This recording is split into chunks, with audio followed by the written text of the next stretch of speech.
Kenapa menara kembar jadi kebanggaan orang Malaysia ya? Apa yang sebenarnya ada di dalam menara? Yang kayak lipstick tuh, yang kayak lipstick itu. Lipstick tu. Oh, sebut aja company-nya, pasti aku tahu. Tak ingat. Oh.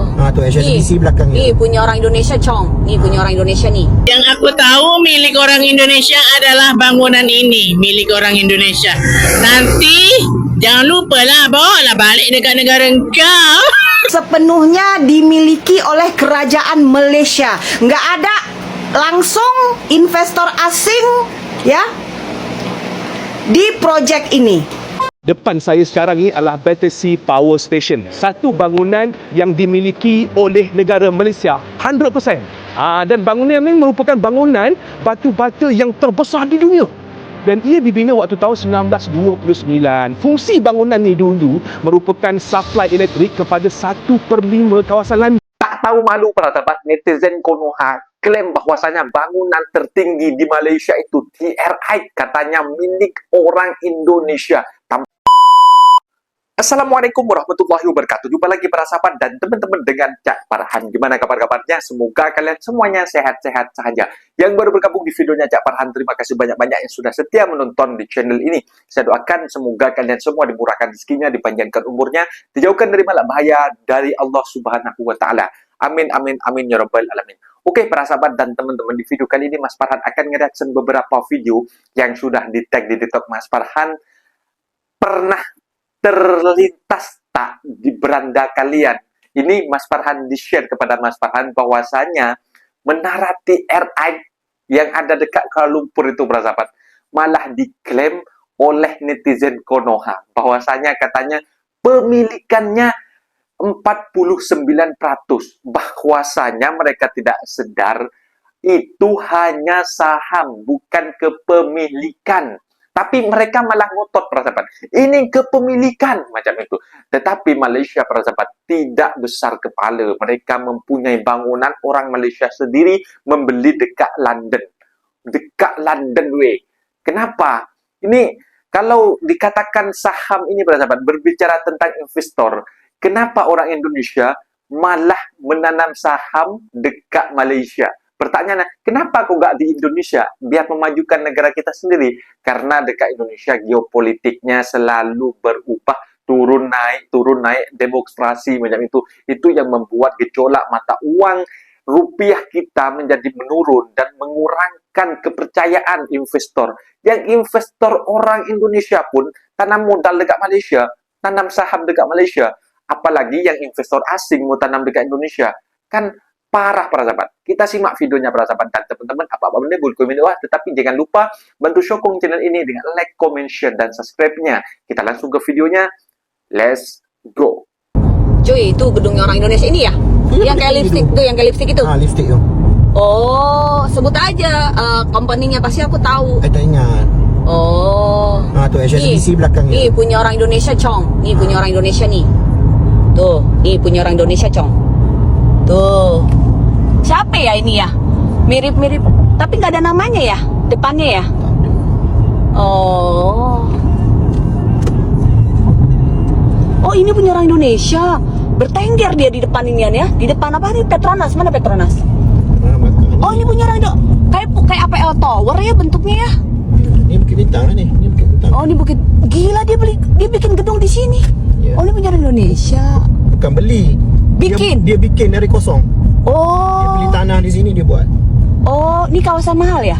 Mahal lah Bukit Bintang ni. Oh, ini Bukit Bintang. Orang Indonesia siapa ya, Cong?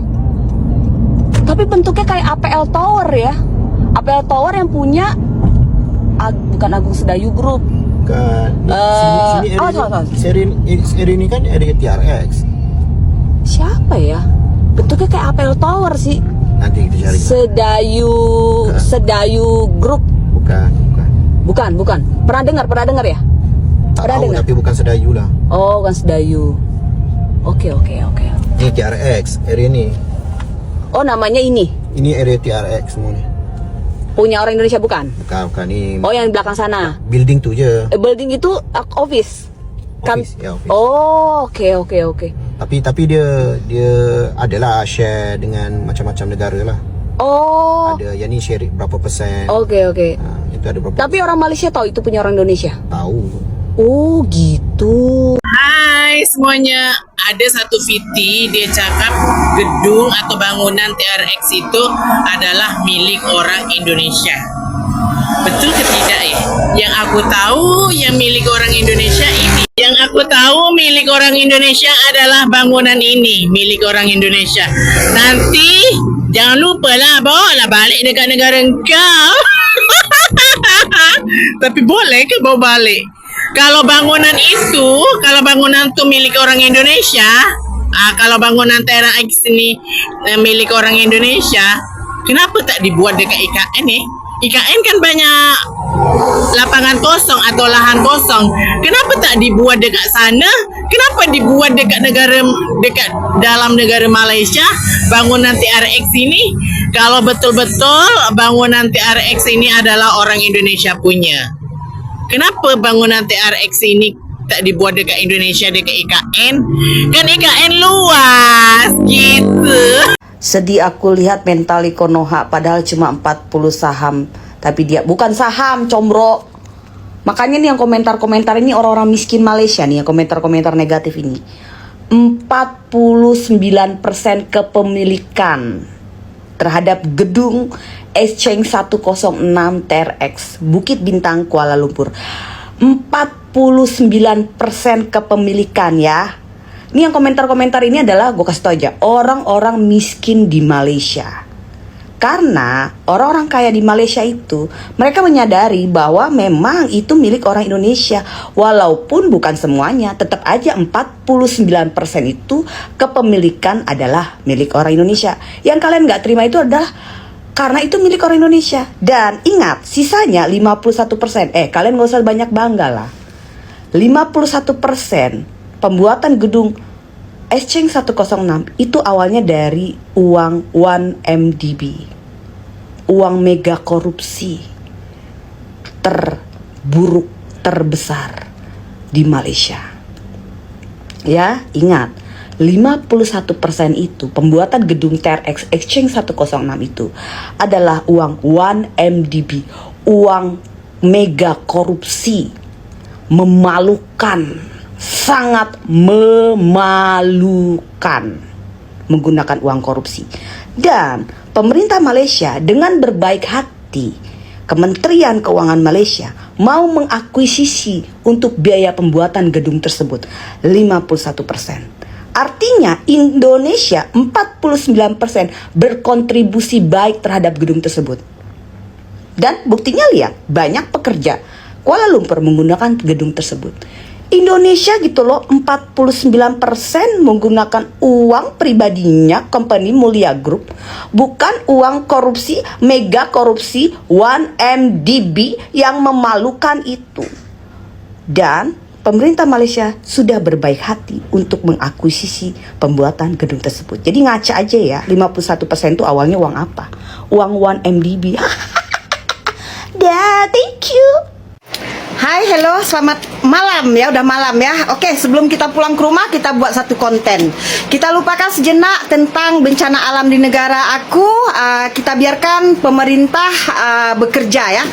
Oke, ada satu isu yang sangat menarik beberapa hari ini lalu di FYP aku ya. Ada satu individu asal Indonesia yang mengatakan bangunan tertinggi di Asia Tenggara, bangunan Menara Merdeka PNB 118 atau TRX Menara Merdeka PNB 118 ya.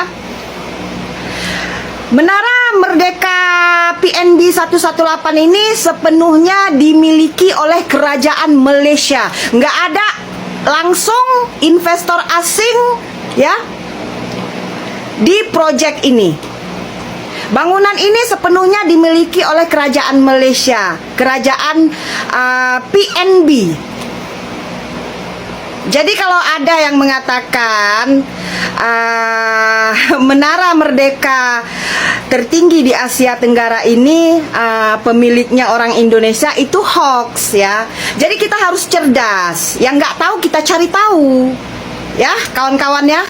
Depan saya sekarang ni adalah Battersea Power Station. Satu bangunan yang dimiliki oleh negara Malaysia 100%. Dan bangunan ini merupakan bangunan batu bata yang terbesar di dunia.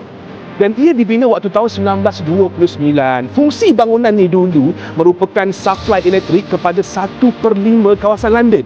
Tapi sekarang dia dorong tak supply elektrik dah sekarang. Sekarang ni dia dah jadi mall. Sebab Malaysia beli, kita upgrade dan kita perbarui, kita jadikan dia cantik semula.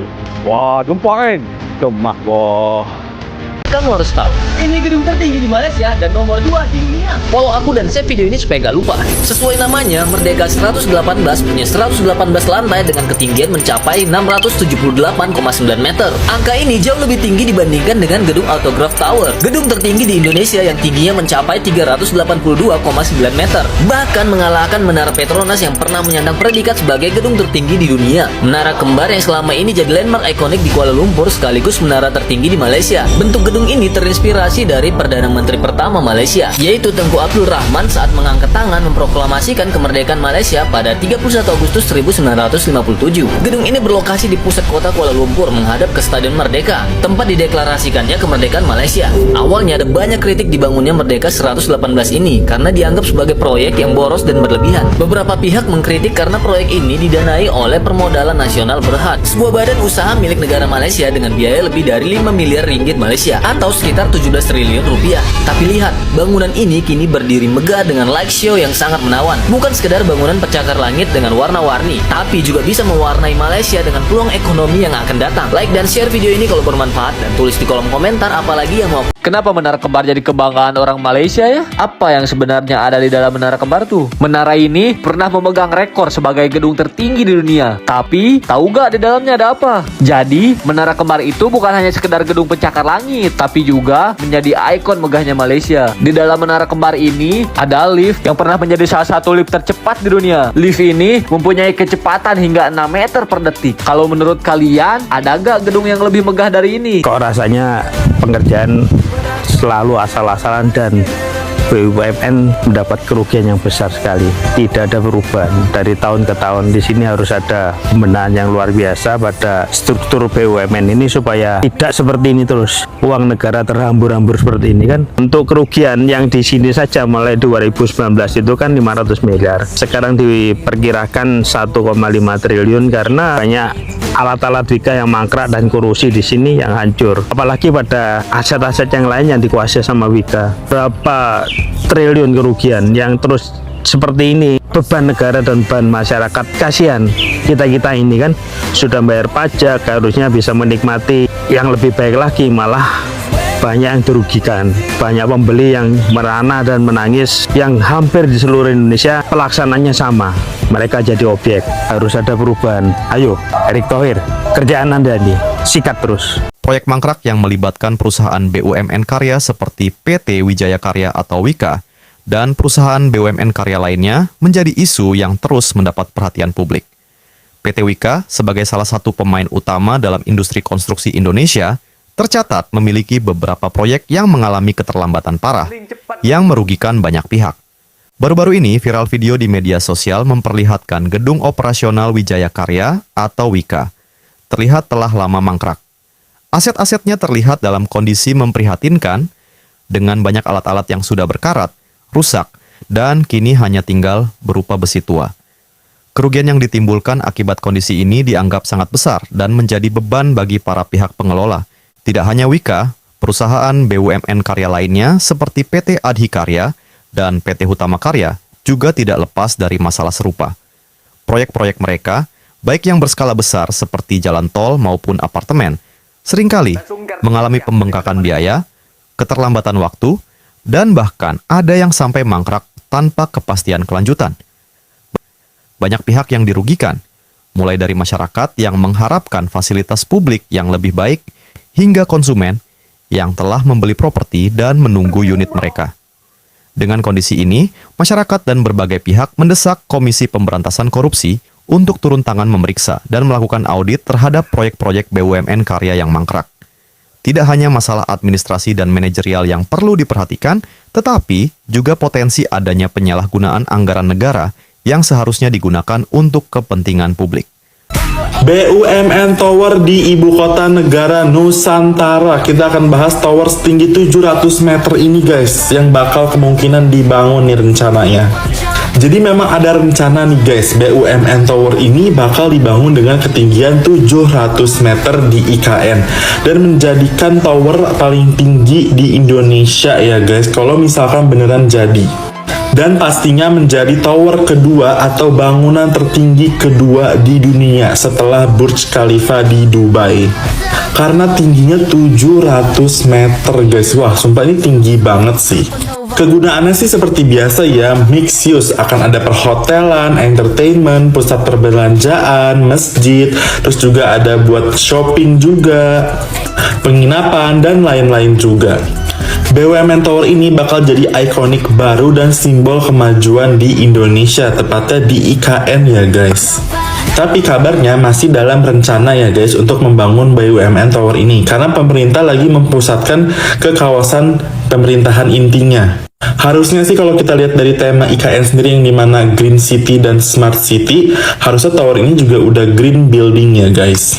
Dan kalau yang gua baca-baca memang dia ada turbinnya juga, terus dia juga rendah penggunaannya, listriknya. Kalau beneran dibangun, ini akan menjadi ikonik baru Indonesia dan ikoniknya IKN, karena ini akan menjadi bangunan tertinggi di Asia Tenggara dan di Indonesia dengan ketinggian 700 meter. Coba kalian komen mengenai BUMN Tower ini, dan kalau ada yang mau nanya silahkan tanya di komen. Jangan lupa like, comment, dan follow. Stay tune. Nah, itu dia para sahabat dan teman-teman, video yang sudah kita simak dengan lantang netizen Konoha ini. Mungkin mereka ada pergi holiday kah, atau mereka ada kawan ke orang Malaysia, aku nggak tahu para sahabat. Karena netizen ini para sahabat memang tidak menampakkan mukanya, hanya menggunakan stiker macam itu mukanya itu para sahabat, menggunakan efek macam itu seolah menjadi boneka macam itu. Tetapi nggak malu gak wah. Ini kalau mungkin kedutaan Indonesia yang ada dekat Kuala Lumpur, akulah percayalah setiap negara kan mesti ada kedutaan yang bekerja sama macam itu. Kedutaan Malaysia pun ada dekat Jakarta macam itu. Jadi kalau rumah pula bangunan kedutaan Indonesia diklaim, aku percayalah apa macam itu. Memang ada, setiap negara mesti ada kedutaan masing-masing. Tetapi kalau bangunan TRX yang megah itu, yang tertinggi juga di Asia ini para sahabat, nomor berapa? Nomor 2 kalau nggak salah para sahabat. Jadi malah diklaim netizen Indonesia, Mas Farhan pun malu sendiri. Karena apa para sahabat? Karena tahu sendiri iklim untuk investor untuk menanam modal dekat Indonesia itu sangatlah tidak percaya lagi orang investor asing. Bahkan orang Indonesia lebih percaya menanam modal dekat Malaysia. Itu saham orang Indonesia. Memang tidak dinafikan. Bahkan aku koleksi banyak dari topik untuk untuk mengambil wawasan tersebut. Apakah benar TRX itu bangunannya milik orang Indonesia? Ternyata keluarnya itu hanya saham, para sahabat. Hanya saham. Tetapi si perempuan ini malah ngotot, malah katanya milik 49% milik orang Indonesia. Lah, disekolahkanlah sama orang Malaysia. Bahwasanya inilah macam itu. Jadi malu sendiri para sahabat. Jadi janganlah tak perlu besar kepala. Sepatutnya kita kena belajar apa yang kita tak mampu, kena belajar kepada negara yang sudah mampu untuk memiliki menarik investor. Contohnya dekat Nvidia dekat Johor sekarang baru-baru ini para sahabat sudah resmi berjabat tangan dengan Menteri Malaysia. Kenapa tidak tanam dekat modal dekat Indonesia? Itu pertanyaannya. Kita harus banyak belajar macam itu, bukan hanya melotot membesarkan kepala macam itu, tak ada guna macam itu para sahabat. Mungkin videonya sampai di sini para sahabat, dan teman-teman apabila ada kata benda yang silap masalah minta maaf sebesar-besarnya, mohon dibenarkan di kolom komentar. Assalamualaikum warahmatullahi wabarakatuh.